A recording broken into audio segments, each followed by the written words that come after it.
সবাই দেখবেন প্রথম দিন ওইরকমই দেখবেন। আলহামদুলিল্লাহ জয় আমাদের হয়েছে। আচ্ছা আপু, আমার একটা কোয়েশ্চেন আছে, সেটা হচ্ছে আমরা যে এখানে যে আন্দোলন করতে আসছি, আমরা যে এখানে যে শেষ পর্যন্ত আন্দোলন করতেছি, মানে আমাদের সাকিবের একটা টিম আসছে, এটা কি আপনারা জানতে পারছিলেন সকাল থেকে? আমরা ফেসবুকে দেখছি।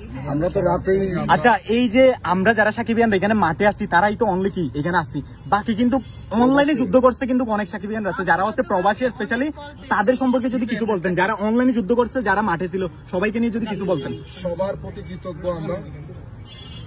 আসলে এটা ভাষা শেষ করার মতো না। একটু ওয়েট করেন। অনেক থ্যাংক ইউ সবাইকে এরকম ভালোবাসা দেওয়ার জন্য, বরবাদকে। আপনাদের প্রতি আসলেই কৃতজ্ঞ। এই কৃতজ্ঞতা বোধ আসলে এক লাইনে বলে শেষ করা যাবে না, তাই এতটুকু বলতে পারি। সবাইকে অনেক ভালোবাসা, অনেক ধন্যবাদ, অনেক ধন্যবাদ।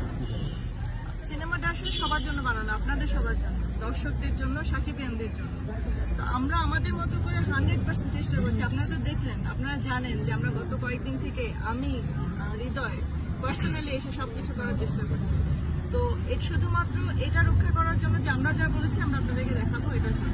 আচ্ছা, লাস্ট হচ্ছে আরেকটা কোয়েশ্চেন আপু, আপনাদের হচ্ছে বেশি লেট করাবো না, আমরা জানি আপনারা ব্যস্ত মানুষ। সেটা হচ্ছে আমরা এখন যে জিনিসটার জন্য এখানে হচ্ছে আজকে আন্দোলন করতে আসছি, এইটা কি আমরা সফল কিনা সেটা একটু জানতে চাচ্ছি। আপনারা সফল, আপনাদের গল্পের কোনো কিছু আপনারা কমতে পারবেন না, সবকিছু আছে যা আমরা যা বানিয়েছি আপনারা সব। কোনো কি কাট করা হয়েছে মেহেদী ভাই? কাটের কিছু আপনি অ্যাজ এ ডিরেক্টর হিসেবে আমাদেরকে দর্শকদেরকে যা দেখাইতে চাইছেন সিনেমাতে, আমরা সিনেমা মানে সেম জিনিসটা দেখতে পাবো কিনা? একবার করছিলাম, ভায়োলেন্সের জায়গাটা ঠিক রাখতে হবে, ভায়োলেন্সের জায়গাটা ঠিকঠাক আছে।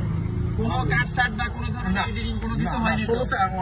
16 সেকেন্ডের একটা ইয়ে আছে, সেটা ভায়োলেন্সের কোনো দৃশ্য না। জাস্ট এটা কি ব্লার করে দেওয়া হয়েছে বা কাটা হয়েছে এরকম না, কিছু? ব্লাড তো কোনো কিছুই হয় না। ব্লার কোথাও হবে? বা কোনো কিছু কাটা হয়নি? আচ্ছা হৃদয় ভাই, আপনার কাছে একটা প্রশ্ন আছে, সিনেমা নির্মাণ করে কোনো চাপ অনুভব করছেন কিনা? না, চাপ না, অনেক আনন্দ লাগতেছে।